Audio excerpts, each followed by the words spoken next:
Honorable Minister, it's a pleasure talking to you. Thank you so much for talking to us on Channels Television. Yeah, welcome, sure. And congratulations on your appointment as the FCT Minister. Thank you very How much. did it come to you? Difficult question. How did it come to me? Okay, Well, did you see yourself becoming an FCT Minister in the first place? Never one day, never. That's why I was surprised when it was announced that the president had deemed it fit that should be the FCT minister. And so it's not something I planned. It's not something I thought was possible. But here we are. So very grateful to Mr. President and thank God Almighty. How does it feel with you? If there is a way to say it, you being a governor for 2 terms, someone would say this is your 3rd time of being a governor, because the FCT has, under the Constitution, has that status that makes you look like the 37th state of the Federal Republic of Nigeria. Do you feel particularly privileged to have this kind of profile? What I would say is that I feel privileged that having served as the total governor of a statutory state, and then the president and commander-in-chief also appoints me as to come and take a particular look at the FCT, which a structure looks like a state, right? A structure looks like a state because the way the state is structured is just similar, like how FCT is being structured. FCT is not like a ministry per se, right? But it's being governed or being administered by a minister appointed by the president. So I will not, I'll say like a 3rd time. I will not agree to that. It looks like no, I will not agree to that. As a lawyer, no, because he's one of the contests. No. You may be performing. Yeah. You may be performing functions because the Federal Capital Territory, but it's not a state. It's a Federal Capital Territory. So the functions you may be performing may look familiar. In terms of state, you are the governor. Here, my boss is the president. So many things I take to my boss as the president for approval. But as a state governor, no. So you have to differentiate it. So you're not fully, yes, even though the structure maybe like we have our secretaries, which is like commissioners, you have a secretary legal counsel, which like an attorney general of the state, right? So that's how it looks like. You have director of this and that and that and that, you know. So in that way, it's okay. But in terms of exercising the powers, it is not the same. Because you must seek the approval of Mr. President. A Christian, the first Southerner to become an FCT minister. Yeah. How does that come to you? I don't want to go into that line of religion. Frankly speaking. But those are the facts. Well, you see, that is the problem we have in this country. And that's what the president has tried to do. FCT is Federal Capital Territory. There's no law that said you must be social religion before you occupy the seat. There's no law that said you must come from social area before you become the FCT minister. And that is the kind of things people are saying going wrong in the country. You see, we can't continue to have it this way. Let everybody believe that FCT is for all of us. Whether you're from the West, whether you're from the North, whether you're from the East, whether you're from the South, have that sense of belonging. And that is why the cabinet we're bringing in, you will see Nigeria. You will see Nigeria everywhere represented. And that is the way it's supposed to be.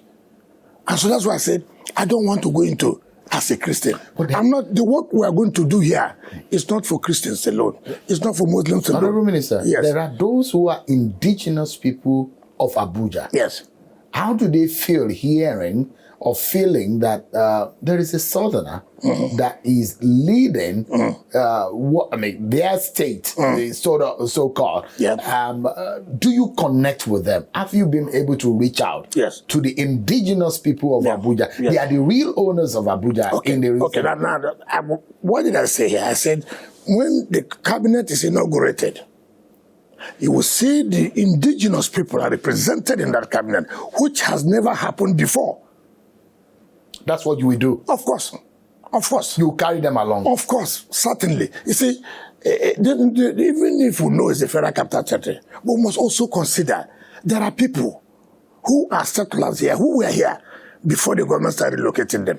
You must have to carry them along. See what happened yesterday. It has never happened.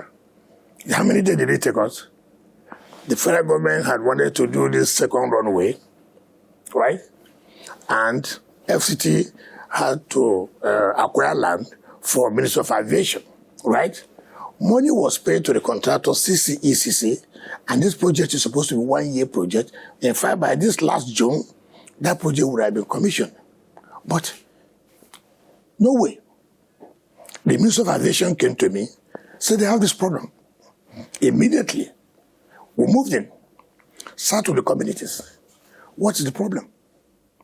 This is the problem. We are told they are going to pay us 2.5 billion. And out of a sudden, we're hearing it cannot be that. We said, yes, it's correct. It can't be that.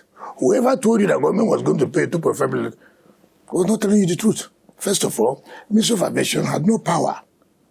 The land they went to value, who acquired the land for them? It is FCT. It's the responsibility of FCT to say, this is what we pay. Right? And you see, what people, what citizens expect was government should tell them the truth. And when we told them the truth, say, look, we cannot. See the money that is available, we are going to pay you. If you accept this, okay. Secondly, I know how you feel. Employment. They are going to work there. Yes, aviation, you have to do something. But available 12 employment. Mrs. of FCT, then employ immediately. We went further. What is the immediate need? This road, Tunga Madaki Bridge, and the road linking about 5 kilometers. Fine. Put in our budget. They require good health facility. Put in our budget. You are happy. Come on, pay the money. Contractor move to site. This is something that has not been solved for 1 year. We have solved it. Is it in accordance in the Land Use Act on how remuneration or compensation of course, the FCT has a schedule, how much is paid when they acquire land, per hectare, per this is what is done. So it's not for Ministry of Aviation to go and then do valuation and then go and tell the community how much they will pay. We made it clear. And when they say that it is the truth, it was easy for them to say, problems are solved. So that's the result. And that's the result. You see, this is second runway that ought to have been commissioned by June. But now it's taken up now. It's taken off now. So we're talking about next year. So the Minister of Aviation is so determined. And that's why he ran to me. He said, look, this is the problem. I said, no, this can't be a problem. It has to be solved. It has been solved. I mean, that's perhaps one major step that you have made since assuming office in just about a week or thereabout. But as it is right now, you look at the FCT, you look at the enormous responsibility that is on your shoulder. It is not a mean task in any case. Why do you think that the president wanted you to be the FCT minister?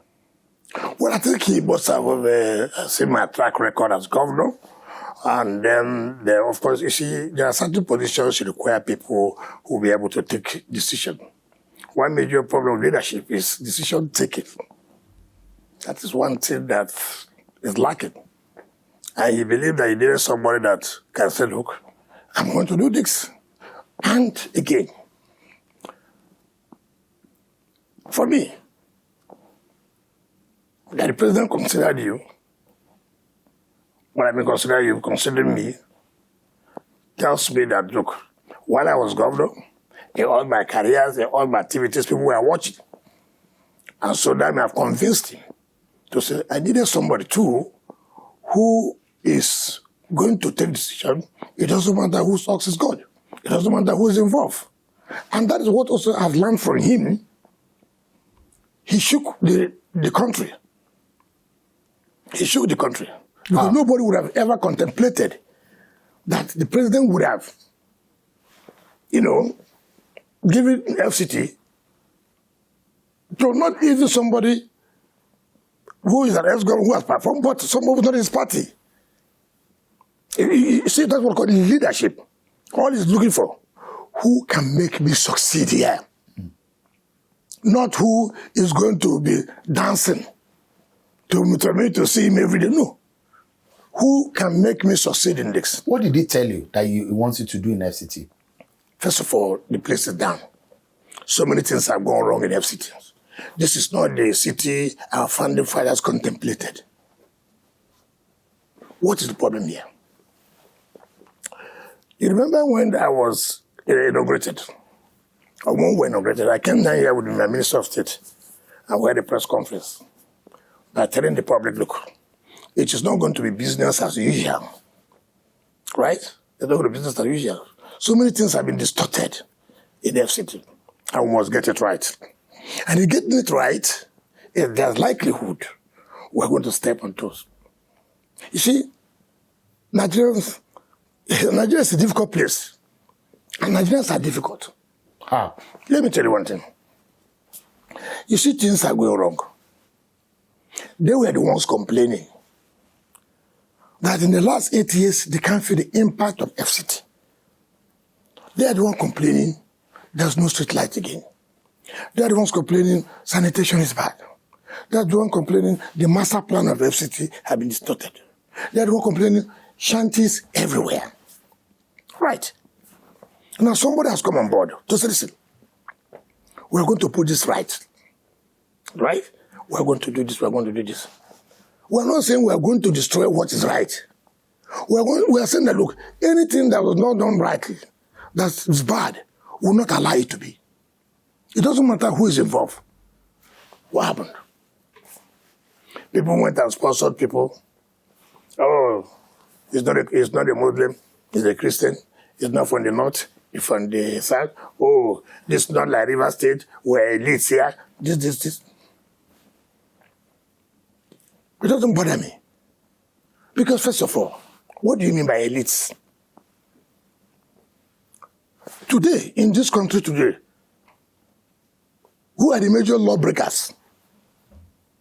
Today, in this country, who are those that policies and this are benefiting from? Is there any poor man that is doing something to distort the master plan of FCT? Is there any poor man that has money to distort the master plan? Is there any poor man that lives in Asokoro, that lives in Maitama, or Garki, within the city that is producing all this refuse? What are we talking about? So you blame the elite? Certainly not. As far as the city is concerned, who are those who have the money to build? Who are those who are penetrating the FCT to make sure that even where like began as park, green areas are today being developed? Who? Is it the poor person?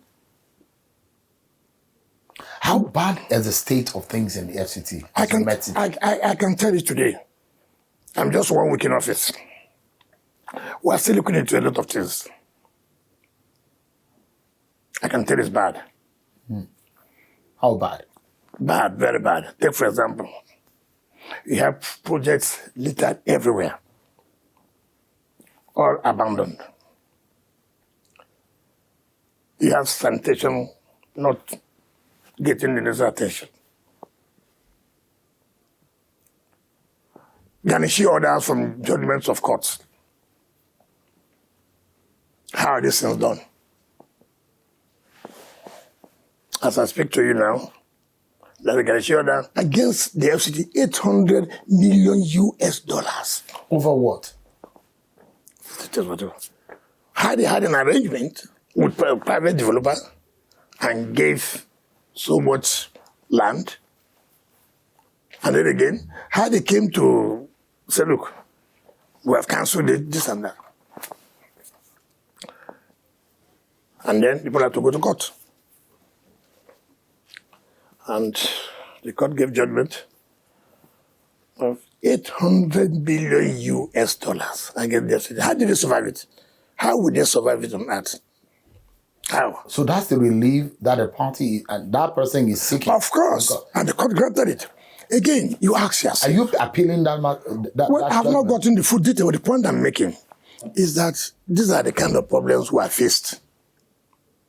We are faced with the problem of land racketeering. I'm faced with a contract that awarded at the age of at the cost of 20 billion is now 180 billion. Look, it's terrible. Everywhere. It's a mess. But again, we're not complaining. We have the capacity to face the challenges. First of all, what I'm trying to do, we're going to set up a strong legal team. You see, those who break the law are those who rush to court early. We know them. We know the system, how they operate. I'm setting up a strong legal team. A legal team that believes that we should succeed. Right? By the time we come up with these measures we are taking, people will rush to court. By the time we come up to say, look, we have revoked all these properties that have been left as shanties, people will rush to court. By the time we say, look, all these undeveloped lands that probably there are no owners, but probably those who are working in the FCT may have used to block as if it has been owned. People will go to court. So you need a strong legal team that will defend the interests of the FCT, not to compromise. Most of the things you see are compromises. Compromises against the government. So we're doing that because, as I speak to you, no amount of threat, not one, that will stop me from taking the actions we'll take for the interests of the city and the government. So Wike will not give in to threats? Why would I give in to a threat? Why? If I give in to a threat, then what is the essence of Mr. President appointing me? What is the confidence? Then why the confidence? Is there something specific that the president says, look, Mr. Wike, this is this problem I want you to fix in the FCT? Did he give you like a standing order? What he told me, the place is down. And I want you to bring back the city. He did not say this, let you know that, oh, he has something in mind. One thing he said clearly, I watched him when he said, at the MDA conference, Mr. Landlord, I want to ride on the metro line. Mr. Landlord, I want to ride on the what? Metro line. I remember before my appointment, when I had a privilege to discuss with him, one of the things unknown to me, that he was going to send me to FCT. He said, look at this and this, look at the metro line. It didn't occur to me that it was a hint. I thought we were just having a general discussion. But he now said, at the NBA opening conference, Mr. Landlord, I want to ride on the metro line. For me, is that not a directive? It's a project. Is that possible? Of course, it's possible. How soon can that happen? First of all, I've approved for the payment to the contractor, and I've told the permanent secretary and the director of treasury this money must be paid latest on Thursday, which is tomorrow. I just do, and then I've called the company. 8 months I need it. They said, look, with the funding, they're going to go. So this metro line, yes, will take you from where exactly? Well, you see, I may not know but all I know that I can take it from here down to the airport. I have. Okay. I've got on it. Inside of the town? Yes. Inside of the FCT? Yes. Down to the, even there's a Kudo down. It starts from one place to the other. So it has 25 minutes. Different stops? Yes. Down to the airport. You just come out, international and local. Very fantastic. So that people don't need to carry their vehicles to start heading to the airport. And in this case, it's not just one. It has 12 of the lands already. So for me, it's a project that Mr. President had told me it is in my heart. It is in my heart, this President's heart. So I must have to do everything to make sure that we accomplish that. And the funding is ready. The funding, yeah. The problem we're not having is operational cost. The bill they give, I think, is very astronomical. We cannot do that. So they are discussing with us tomorrow. We are going to reschedule the operational cost. So that it's not just that it's ready. It is ready by the project being completed, and it's also ready by you using it. Now, so when you talk about and I'm still going to come back to some of the issues of infrastructure and the plan of demolition and all of that in FCT, but is that the only plan you have for transportation? No. Because you look at the FCT, I'm not sure that the FCT as an authority has a proper plan for intra-city transportation. It does. We have Abuja Urban Mass. I called the director, the man who was in charge, who was me yesterday, and I said, listen, I used to know that we have a lot of vehicles that ought to apply within the city and transit, as you may say, to the satellite towns and this and that, in order to have ease of movement. He said, yes, sir, they used to have 100. I said, so where is it?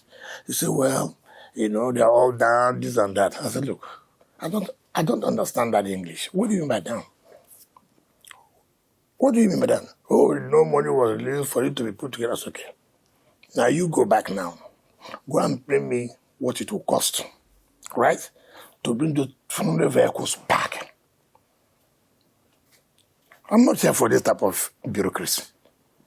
And I'm going to supervise it. When we have the cabinet, whoever is in charge of transport, we have to supervise it and direct me. But I would like to supervise most of the things that have been done, right? Now, we were not included in the palliative, contrary to news and speculations. So when I came back here and I called the permanent secretary, they have released 2 billion to each state. Why? We don't have, I've not seen any sign of 5 billion naira no. to each state? No. They should approve 5 billion. Yes. But what have been released to 2 billion? So yes. Nigerians should get the truth. Mm-hmm. Now, but FCT were not even included. So I wrote to Mr. President and he approved. Yes, the 5 billion, however, released to, as other states have been given, 2 billion naira. Now, the idea is, what do we do? I said, look, transportation is very important for us.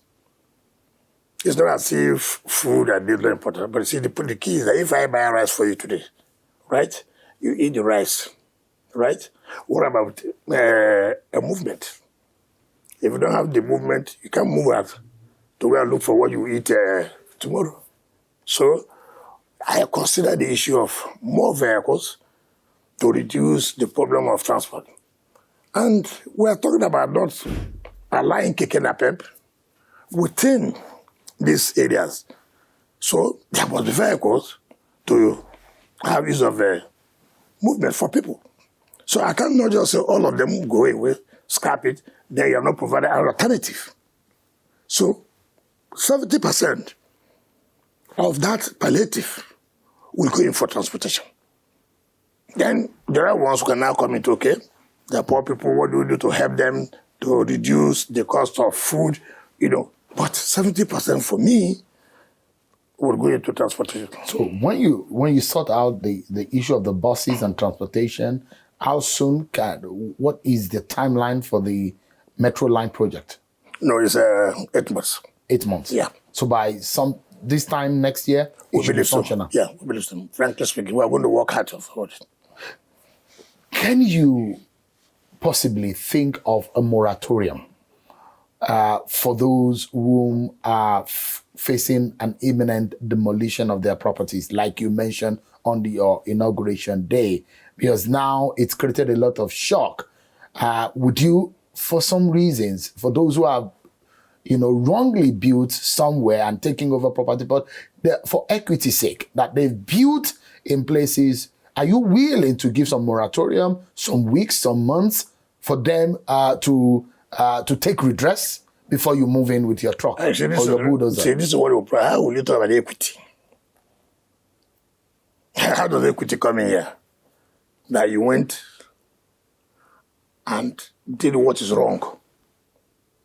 And government said, look, we can't continue to allow this. Then you are bringing equity. What equity is that? So no moratorium for them? No, that's not what I'm trying to say. We normally give notice. You won't just send the railway control, go and demolish those. We normally take, for example, what just happened in Asokoro. That is a green area. In fact, I was informed by the railway control that they have been trying to take them away, sentiment of this, traders of this and that. This is the problem we have. You see people trading. Do you understand what I'm saying? And government comes to say, you can't do this. Now they go and meet some people they call civil societies, human rights, this, that they have nowhere to stay, though they are suffering economic hardship. That is rubbish. Totally rubbish. You don't talk about security. The security press that all this is posed.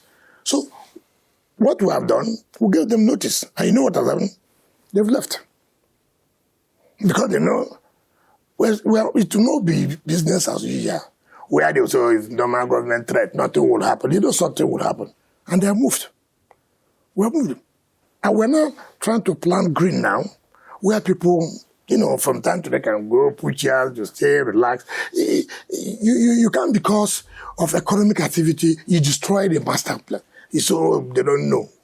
I know, there may be some collaboration with those in charge of land, the ages and the rest. Of course. And that is why up till now, I've told the man in charge of ages, look, you must give me, where are those green areas that have been built on? Who are those who built on them? They're not the poor people. Because the poor people don't have the means to build on them.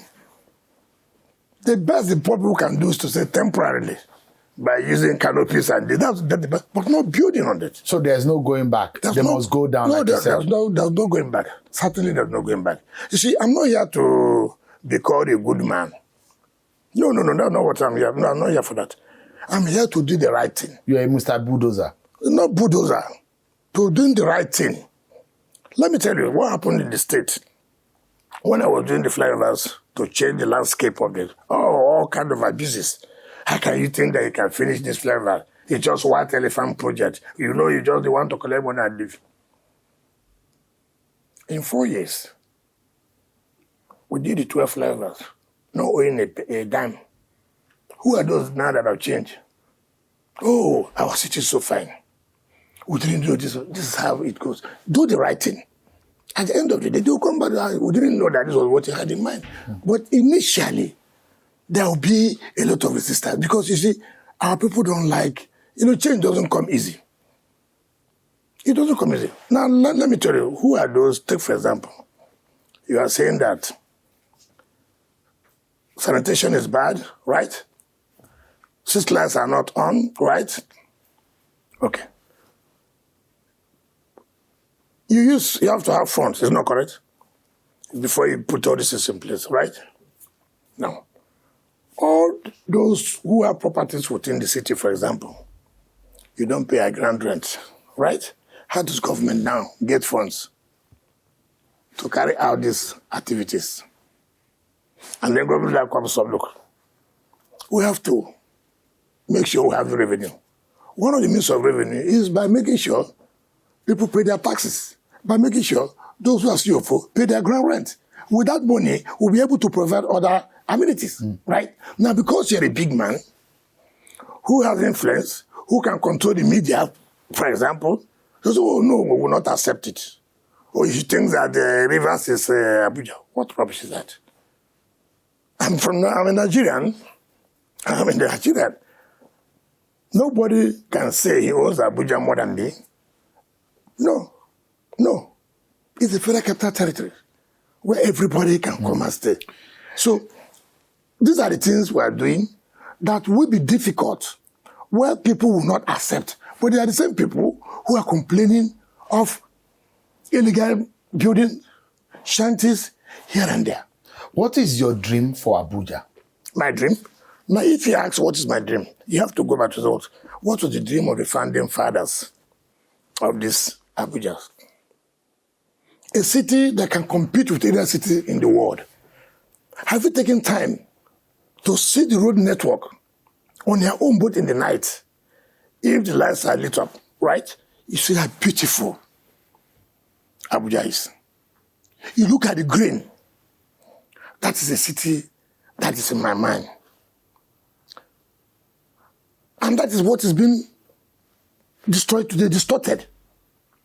And we're saying, no. What are the introductions you want to bring, aside what has been on the ground, to compete with Dubai, compete with Paris, compete with New York, with DC, with all these other big cities of the world? Take for example, in the last, without say 10 or 15 years, one of the things that make a city, that will bring tourists, or bring tourism, is having like a Millennium Park, right? I don't know who awarded that contract, but it's a good idea, right? Go to that place, abandoned.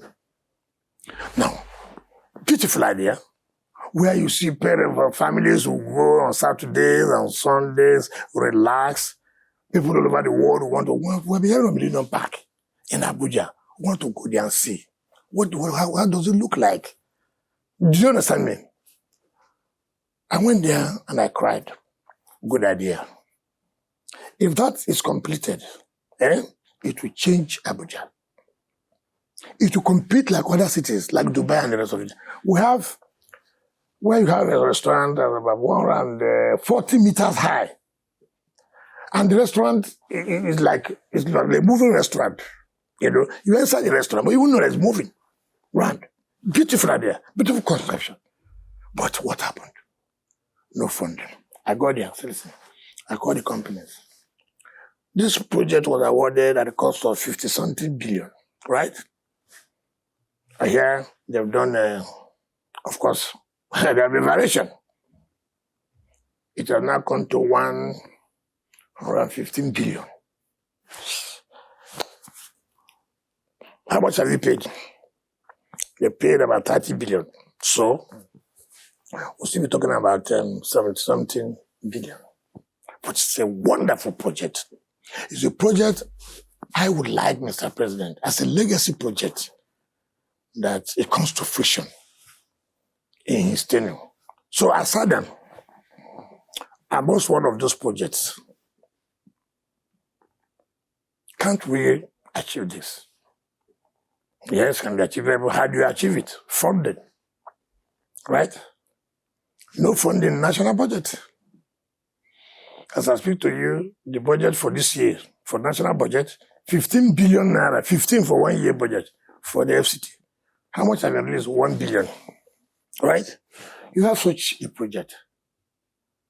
Now, I came back and I told Mr. President this too, and I sat with the Public Secretary of the City. What's the idea about give and take 15-16 billion, right? About fine, beautiful. I like that. So now that we didn't have national budget, what do you do? He said, well, all the projects have collapsed. Okay.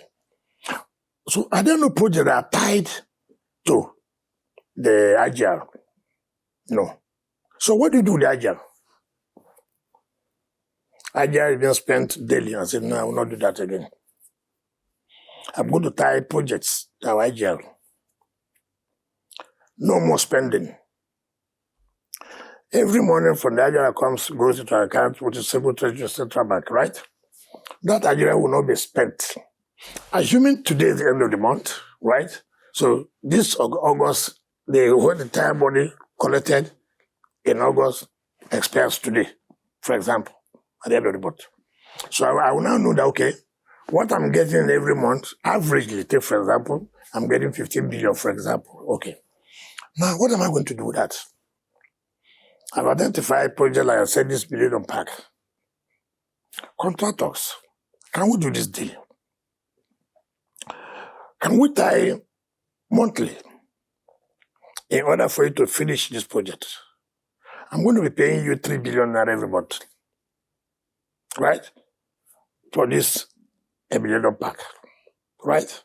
Yes. Yeah, sure. So that the job can go on. Okay, that's our agreement. The contractor does not bother us again. At the end of every month, right, the money is dropping. It's like 3 billion. Now, if we take 3 billion naira in 12 months, is how much? That's about 36 billion. Yeah. So if we take another one, 36 billion, right? 36 billion plus another 72 billion. Yeah. So in 2 years, you're finished paying. You're free paying for the project. That's the idea you have. That's the kind of idea you have. Jonas Beggar.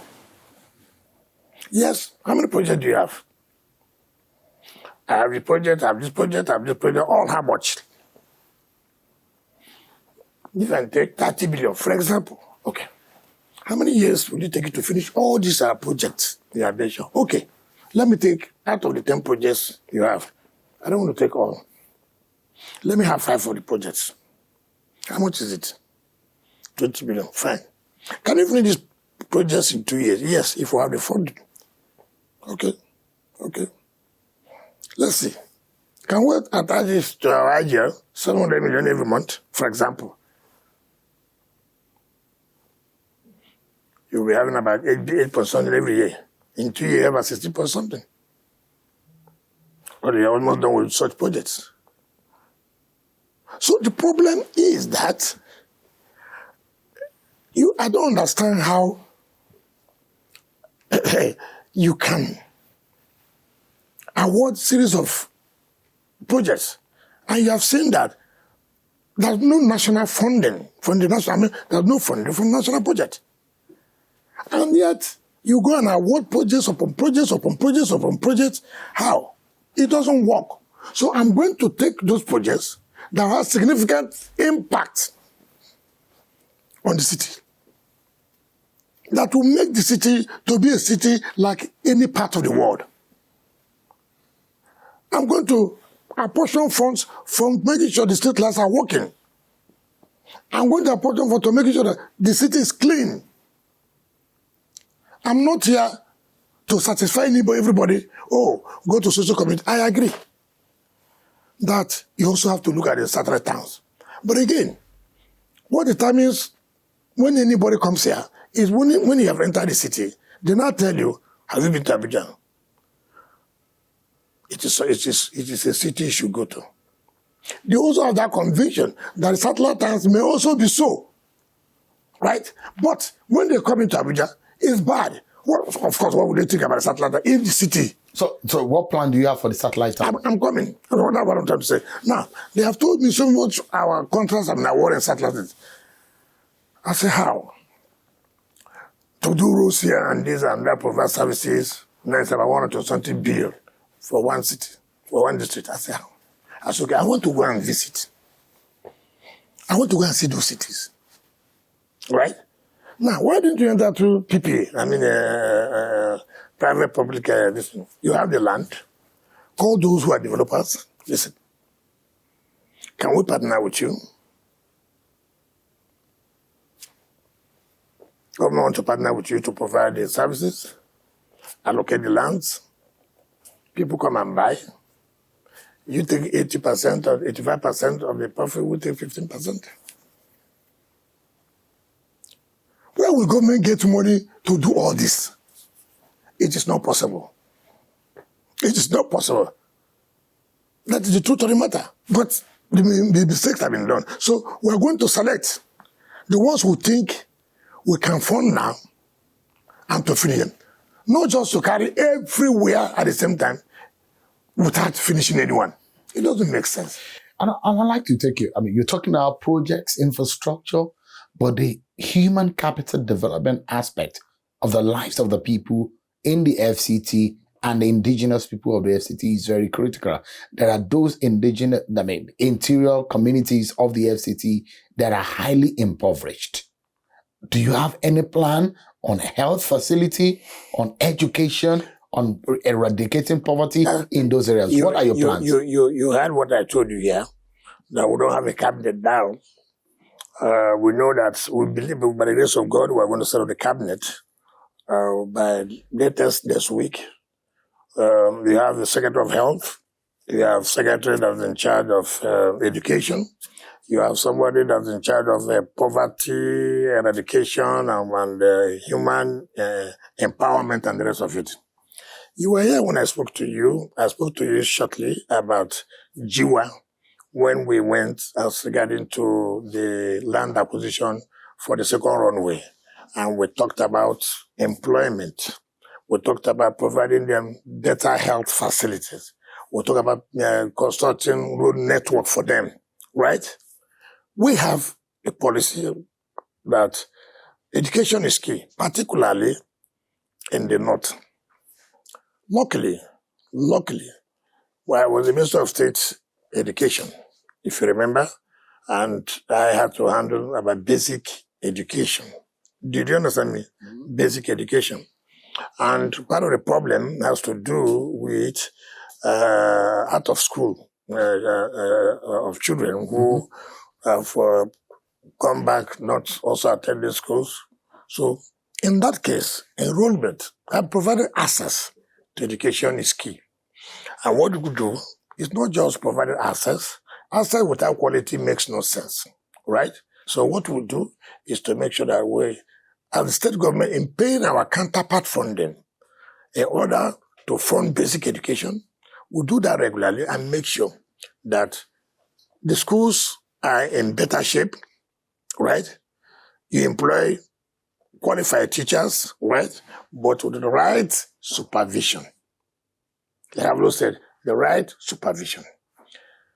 2, in terms of the health facilities, you provide the villages with better health care facilities. Make sure that the doctors are also provided. You don't just go providing health care facilities without also having the doctors there, right?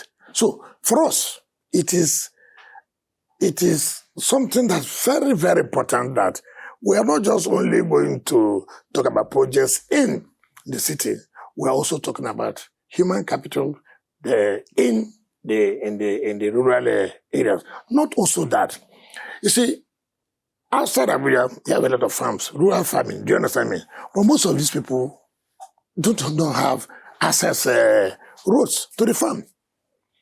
It becomes difficult for them. Even when they have the produce, how do they, evacuate it to the markets and the rest? So we must also provide rural roads for these people. Are you aware that the rains are here? I mean, they are heavy on some days. There are some flood-prone areas in the FCT, and they are the danger of being swept away by the floods. Well, like I said, these are briefs we are getting. We're just 1 week in office. So I'm talking about the things that demand urgency. That's the point I'm making. That's the point I've told you. That we have reports, and we're studying the reports, and to tell the immediate department to be at alert and to see that these things are done in order not to record incidents of what people will not be happy with, deaths and the rest of it. So we're doing that. Even with a lot of flooding by the Nyesom and the rest. So we're also taking steps. That's why we're rushing to set up the cabinet. I cannot do everything. So when the cabinet is in place, then all you do now is to supervise and to give directives on what is to be done. But that is it's an important area. Minister, the issue of water. There are several areas in Abuja, in the FCT, that have problem of water. That's a major problem. Are you aware? These are problems we have come to solve. We cannot be solved overnight. We must also know about the issue of funding. I've always said this. You see, whether I like it or not, there are so many problems. We have to tackle them one after the other. No government can come up to say, we have to solve all the problems. It's not possible. And because, too, the funding is limited, right? But we are going to say, priorities. Water is very important. Nobody can run away from that, right? But just give us some time so that these things can be put in place and you see the actions taken. Like I said, today you can see street lights coming up. Why? Why was it not coming up before? Today, the sanitation has improved. Why? Because somebody's shouting now. Because somebody says it has to roll. Why was it not so before? So you will not take any nonsense? Certainly, yes. You should know that. You don't need anybody. You don't need to go to any soothsayer. You don't need to go to any prophet. You don't need to. You know that has rule when things are not done well. It has nothing to do with you. Are you a bit handicapped because this is not a state? This is, like you mentioned, this is a minister. So that's what I've told you. Yeah. You don't expect. Your powers are limited. Of course. That's why when people shout on this and that, I say, look, it's structured as if it's functioning like a state. However, you have a boss. Do you understand me? Do you have the support of your boss? Yes. Look. He's giving you a lot of support to be able to perform, isn't it? Like I said, he has given me every support. I have not requested for anything now that he has not given. I have not requested for. Just 1 week. I've only made request of a palliative. He signed. I've also made request, look, for the cabinet to be set up. He approved. These are things you must put before you start hitting the ground running. So, but all we said, the major things we have to do now, before the cabinet comes up, identifying major areas where we're having problems. And the ones we can solve immediately, like issue of insecurity and the rest. We had a security council meeting yesterday, and they all agreed, look, people do not understand that Abuja is at the center. You have bandits in Niger, you have bandits in Nasarawa, you have bandits in Kaduna, right? Sometimes when the military, when they attack them, right, they run away from where? They come into Abuja. The good thing is that we don't have camps here. And we have mapped out strategy, how to curtail this. The ones who can deal easily of these little pockets of, stealing here and there, we're able to handle it. Now, we are going after, look, all these street traders like this, we have to leave the streets. No more street trading. Yes, we have to. I'm still seeing cows on the road of Abuja. You said that you don't want to see them. That is the point we're making. We must understand that we didn't say that. We said we are going to engage those who are responsible for it. So listen, we are not saying that there shouldn't be a cow in Abuja. We are saying in the city. Where is the grasses here in the city that they will eat from? Other than the flowers you have planted and the rest. Right? But we have to have an understanding that, look, if these cows can be restricted to stay within the rural areas, right? But not inside. Take, for example, how would you feel? You have somebody coming in from another country, right? Just entering this thing, and you see cows. How do you feel about that? You see, people always who don't have any good thing about the city and the country will always bring one attachment sentiment to it. We are not saying cows should not be in Abuja. Please, for Christ's sake. We are saying that we would have to restrict the movement, right? We are not saying FCT, Federal Capital Authority, should. No, nobody says so. You cannot say that. But we're saying, look, it should be restricted within the outside the city. That it does not look well. I mean, anybody who means well for this country should come out and say the truth. Let's forget about this sentiment. Right. How do you are passing, you are just driving, just inside the city.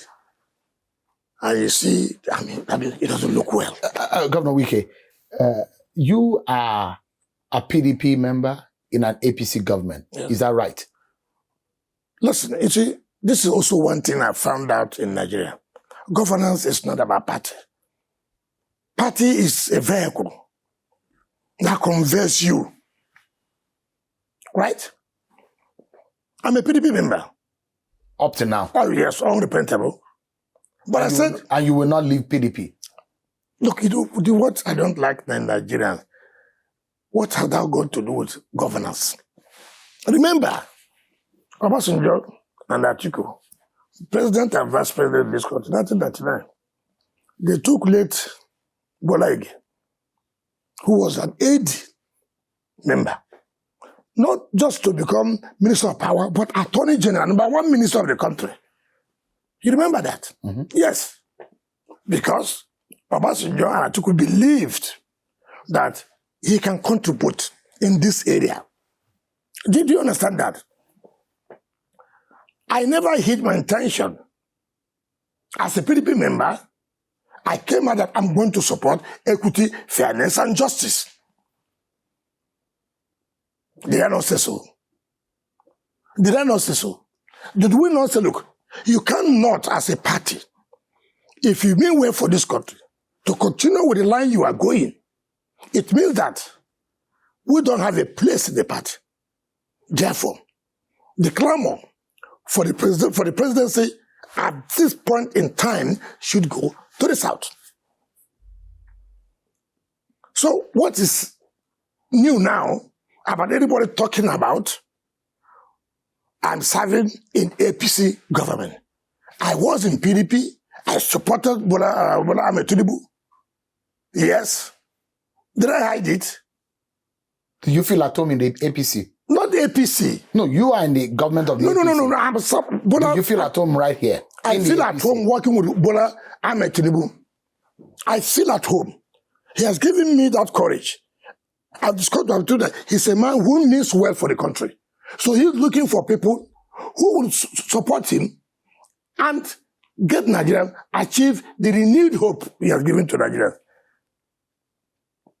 That is the point we're making. Are you assuming, let me tell you, assuming there was room for independent candidacy of anybody, then you can ask, of course, anybody, I would have supported him. But there's no room. He has to use a platform.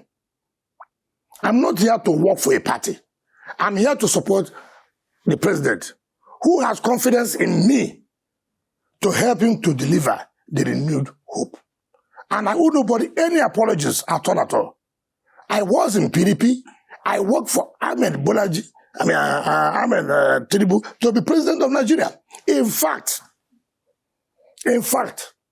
if people have forgotten history, no, in the Southeast and South, there's no one state the president won except River State. Yes. We owe apologies to it. We came out, we said it earlier, that we're going to support a Southerner to be president. And you don't regret it? Why should I regret? Do I look like somebody who will regret? I don't. Are you afraid that your party might move against you and expel you? Who's the party? The PDP. Who are the PDP people? They are the executives of the party, the neck of the party. You saw that the former vice president and the presidential candidate are meeting with governors and leaders of the party. Please. You don't think that those can come against you? Let me tell you this today. Let me tell you this. We're just waiting for the presidential panel to finish. You know who actually are those who are working well for the party. How can anybody talk about expelling me? A state that provided that bought a governor, a state that bought three senators, a state that produced 32 House Assembly members over 32, a state that produced 11 out of 13 House of Reps. The person that will suspend me is the one that couldn't produce a governor, is the one that couldn't produce 3 senators, is the one that couldn't produce assembly. What? Look, I have not seen that person. With all due respect. If they do it, what would you do? Nobody will do it. So the issue of they will do does not arise. What if it is in a plan? Which plan? To discipline you for who would discipline me? I should be the one calling for the discipline of these people who violated the party constitution. In what way? In the way that the party said there must be rotation. And you violated the constitution of the party. Who dares that person that will say will suspend? Who is that person? Who? I want to dare anybody who will say that. Listen. We're no man of character. I'm a man of character. I can tell you authoritatively. What happened? This government, what the press was saying was not what I said. I never said PDP governors nominated ministers. I never said so. I said that this government wrote to all the governors of PDP and APC to nominate people for appointments. That's what I said. To nominate people for appointment, 10 person, 13. Yes. And I said, PDP governors nominated people for appointment. Appointment is appointment, both as board, both as commissions. Right? I challenge anybody who is the governor of PDP that said he never wrote any letter to this government for social people to be appointed under this government. Has anybody come to challenge me? Has anybody come to challenge me? Nobody has come to challenge me. So PDP governors put forward names? Of course. For Bola Tinubu Of course. Let any one governor come up to say, you are telling lies I never wrote. I photocopy and I will show the world. Come on. Sometimes, listen, to tell you how I respect the party. I respect the party. I wrote to the national chairman and his people that this is the offer made to me by the president. Did they say they told me not to not accept? I wrote a letter to the zonal chairman of my party. Did you get response? Yes, they said accept it. It's a call for duty. I wrote to the state chairman of my party. He said accept it. I wrote to my governor. He said accept it. Who are these people coming to say they will discipline? Discipline who? Who discipline who? Look, forget about the rantings of the reggae dancers in their so-called, they say they know. They are all regretting of the actions they took. It is because of arrogance and impunity. Arrogance and impunity. That's what led the party where they are today. Because the thought was that if there was the crisis in the PDP had not gone on, the one that led some of you to oppose the position of Atiku Abubakar being the presidential candidate, that if some of you had worked for the PDP, that the PDP had a stronger chance. In fact, there are those who believe that even out of the court, there is a possibility that PDP may have a chance in the court. Now, let me tell you strictly true. Assuming even they have, it will not change my position of equity, fairness, and justice. It will not change my position. The position we said that did not attack president for 8 years, which is there, therefore the South should have. It hasn't changed. It has not changed. So whichever way you look at it. But look, Shane, I've always told people that, you see, you don't tell people that you are the only one who matters. You are the only person who matters. No, that other people don't matter. No, you don't do that. I believe the right thing should be done at all times. If you have heard, that's not just stopping you from being sober and say, look, I got it wrong.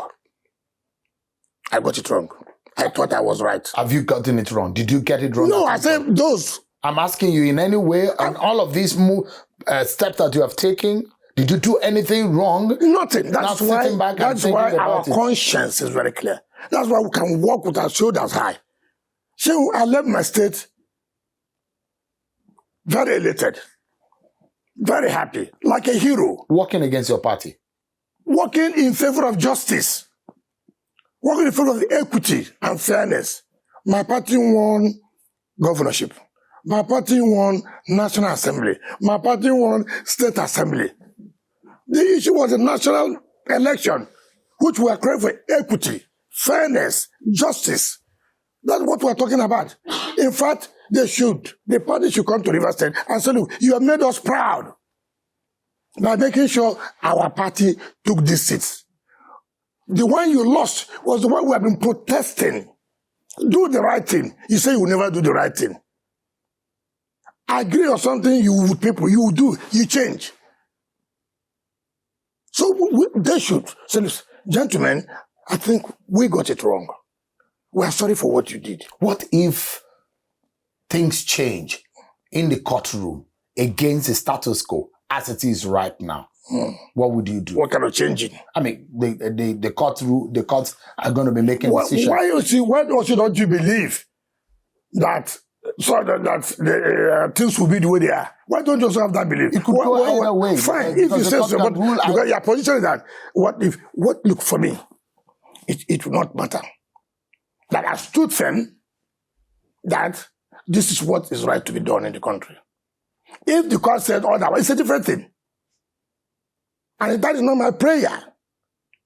And that's not my prayer. You see that happening?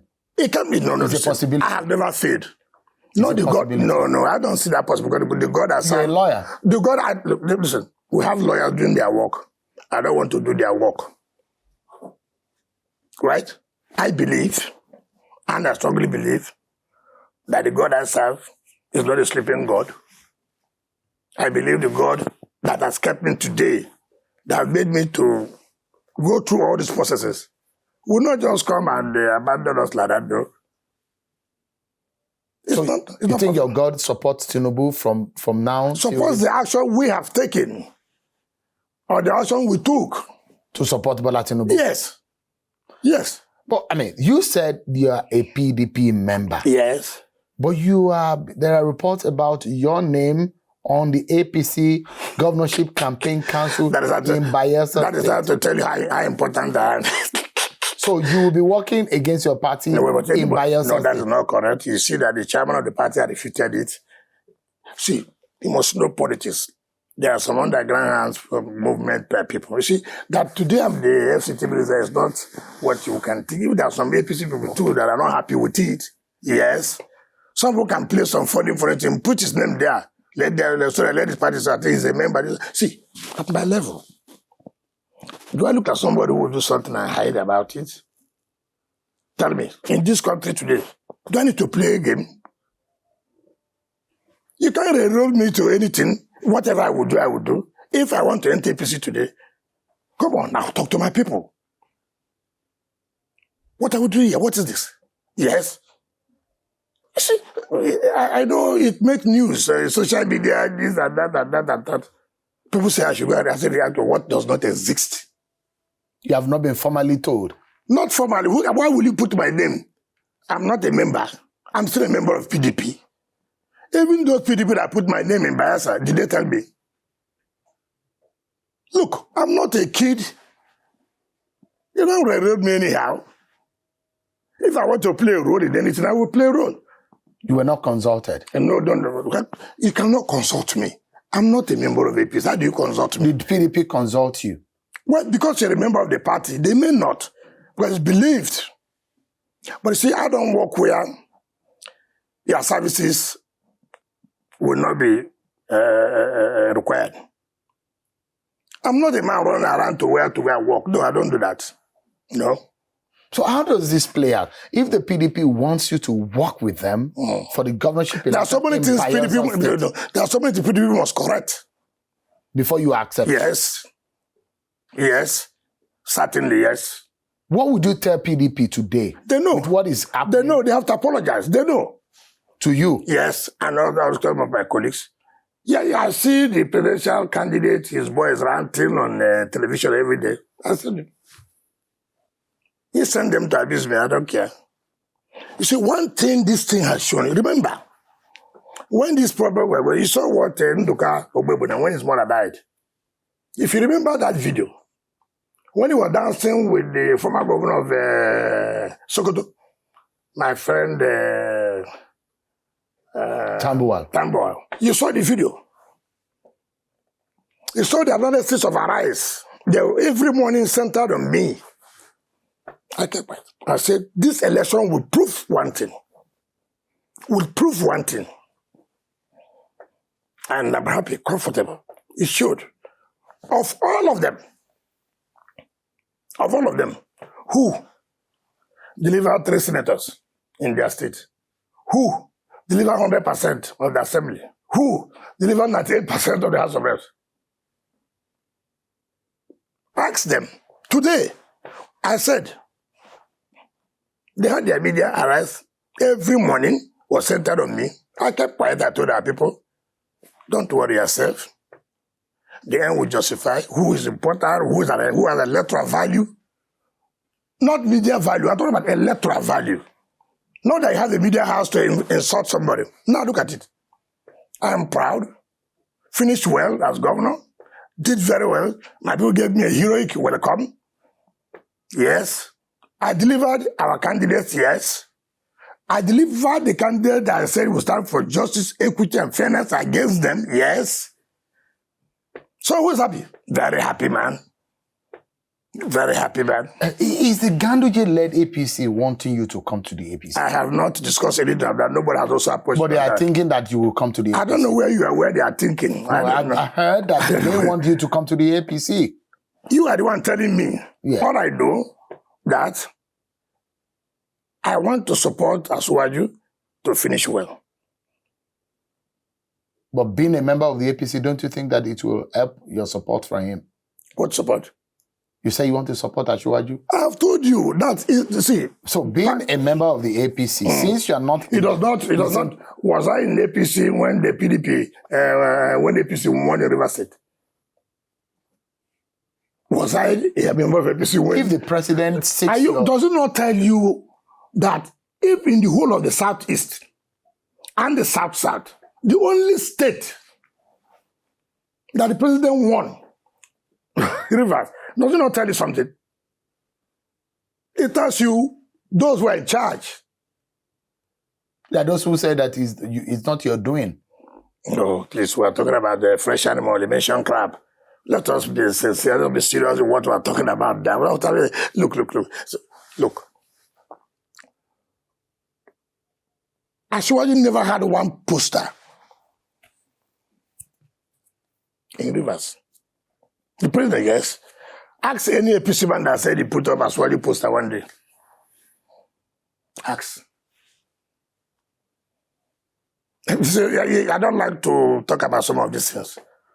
Asiwaju had campaign in Rivers, yes. He visited the government house, yes. I received him, yes, very well, yes. I made a statement that was it hidden? Didn't I say what Rivers people would do? And we did it, and we're happy for it. So, you see, if you're a governorship candidate, you will see campaign. You saw when we were going after our governorship campaign. Did we campaign for a PDP candidate? Did we campaign? We are not seeing it live on television every time. Did we have our views? We said, at the appropriate time, we'll vote for equity. We'll vote for fairness. We'll vote for justice. And we have voted for equity, fairness, and justice. And we owe nobody any apologies at all. If you see Atiku Abubakar today, yes. what would you be able to tell him? Would you be able to look at him in the eye and tell him the things that you... Did I commit any offense against him? But he's someone that you hold very highly. I still respect him. Former vice president. Why wouldn't I respect him? But that does not mean that the Rivers people don't have a choice. We stood for equity, fairness, and justice. And you will do it again if you have the opportunity. If this happens, why not? Why not? Why not? I sure you should know some of us. We are men of character. I have fought battles. So when I was a governor, I never slept here. I never. I'm only sleeping here because of this assignment given to me today. I said as a former governor, I'm not coming here to be former governor's forum. I'm not attending anything. I'm not coming here to be former minister's forum. I'm not coming to do that. I'm here because the president had confidence in me. And I said, I was not going to take this confidence for granted. I'm going to do everything to make sure he succeeds. And I won't apologize to anybody. Are there political pressure on you? On what? There are people looking for favors. What do you mean by favors? As an FCT minister, that's a very influential anywhere position. You work that people will not look for favor. There are those coming. Will you not call? It's natural. What do you mean? Well, even you people don't come for favor. Even as you anchor this, don't people come and meet you for favor? People come to call you. Shehu, please, can you interview me? I want to react to something. That's a favor. Must favor be financial or material? No. There are people who have inundated me with letters. Help us this. They took our land. Please look into it as a favor. So everything must not be contract or this or that. People say, look, correct this. Because the reason why I'm asking, the president himself said, if I ask for land, don't give me. Yes. And those are the kind of He tells you what is important for him. His interest is not material. For by the grace of God, God has blessed him. His interest, look, I want this, I want this. That will affect the lives of the people. What is if I go and give him land? And then people are having problem with transportation. So, he will be happy that he has all these material things and yet people don't have any comfort. So, the president has just told you, look, I'm here to serve. Don't you come and talk to me about, sir, as the normal practice that most of them will do. Oh, I will have over 100,000 hectares of land kept for you. He said, look, don't tell me that. Tell me, sir, the metro line is ready. I want to ride on it. Tell me most of the road networks are ready. I want to come and drive on it. Tell me that you have brought Abuja back to the city we are dreaming of. I want to be happy that during my time, FCT came back. That's what he tried to say. And so he said, I'm going to give you every support. Go and do the right thing. He feels happy. Honorable Minister, yes. I'd like to anchor this interview on this one. A lot of suffering is in the land. There is economic hardship in Nigeria. The situation is dire. Yeah. This government has also said that things are bad. Yes. What would you tell Nigerians? What would you tell Nigerians today as regarding the situation of the country and the kind of hope that they have for their future? Yes, let me tell you. You know, this country must learn very well. I've never seen a country that believes in miracle. Nigeria believes so much in miracle. Miracle. Maybe because politicians no, it's not true. You are part of the problem we have. Let me tell you, when I mean you, I'm not saying you, Asheun. Now, let me tell you something. I have just told you here the problems we have in FCT. That it requires hard decisions to be taken. Sacrifices will be made for us to get it right. And when you put those decisions down, to make sure things are not moving, they begin to complain. Look, the economy, the country was down. With due respect. And the president said, listen, one of the things we'll do, it will cost us, it will affect so many things. But in the long run, it will be better. For Christ's sake, a man took a decision. This is armed robbery. We have seen where these armed robbers are. See where they are. We'll take away this. These armed robbers will not continue. But in taking these armed robbers away, the people, it will affect you. But it's going to affect you now, but for you to get better in the long run. So this miracle, he had just set up his cabinet. 1 week. 1 week. But he was able to take certain decisions, bold decisions. Some people are crying, oh, I agree.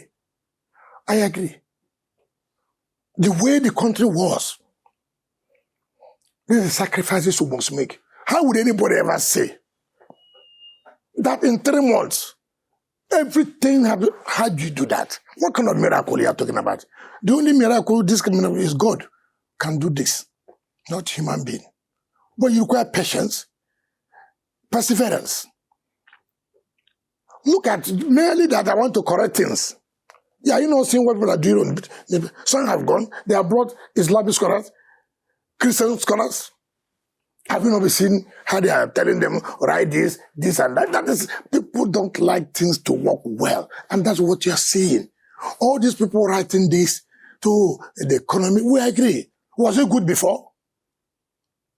Was the economy better than now as the president came? He has sent back the economy to be worse. Rather, what you should think, the decisions he has taken are those decisions that will stimulate and help the economy to grow. It may be slow. You believe in Bola Tinubu? I believe that it will deliver. Let me tell you one thing. I have met people, I've met leaders, I've met presidents. I'm not a sycophant. I'm not. I have had time to sit down with president. How intellectually sound he is. And what he means for this country. He's a president that can damn anything and take decision. That was what I've been lacking. There are those who believe that maybe Peter Obi would have probably taken better decision. I don't want social media issue here. Peter Obi was a presidential candidate of the Labour Party. I don't want to discuss social media issues. I don't want this popularity. People talk about social media. I don't like that. Peter Obi, please, I want reality on ground. I don't discuss those things. And I don't discuss about presidential candidates any longer. I discuss about the economy, the president, what he has to offer. I don't want to, if he would have been better, Nigerians would have voted for him. So this is whom Nigeria voted for. And that's what I'm concerned now. So you believe in Bola Tinubu? Not about belief. It's more than belief. He has the capacity. Just give him support. Pray for him. Nigerians don't like people who take decisions that will help us at the long run. You have a lot of cabals that is trying to step on toes. Those cabals will also not let go. They will do everything. They will set crisis, unions here and there. That's how you see fight in political things like this. So don't think that all these people, no. Look. You were here. Nigerians suffered under a central bank governor. What happened? Cash. People died. So many things happened. Who Nigeria did we die? Did we die? Why not give the president the chance? Give him support. Change our attitude. Our mindset is so bad. We already have a mindset. A decision the man takes, you have those who go to social media, they pay them, and go to social media. They say, no, the president did that. I am here. The only person I look to, first of all, God Almighty, the only person I ask is the president. Is he happy what I'm doing? He's my boss. He appointed me. He tells me, he set my agenda. Nobody set my agenda. He gave me the template. This is what I want in Abuja. And I'm going to carry out to the letter. If you like, open all media houses, abuse me from morning till night. They were all abusing El-Rufai here. Was it not? When El-Rufai left, what did they say? What did they say? El-Rufai was the best minister of state. This is Nigeria for you. When you start from big men too, they set up all kinds of things to castigate you, to abuse you. Now they compared. No. Oh, we have lost Abuja. Oh, El-Rufai was the best minister. Oh, El-Rufai was the best. But that time, they were doing everything to kill him. They are doing everything to bring him down. Are you ready for that kind of attack? What is that? Have I not seen attack severally? What is this attack? That you are abusing with your pages on newspaper? What is the attack? That you go to radio and abuse me, so what is that? Does that stop me from doing the right thing? I will do the right thing. All right. I know Mr. President is happy I'm doing the right thing. Go home and sleep.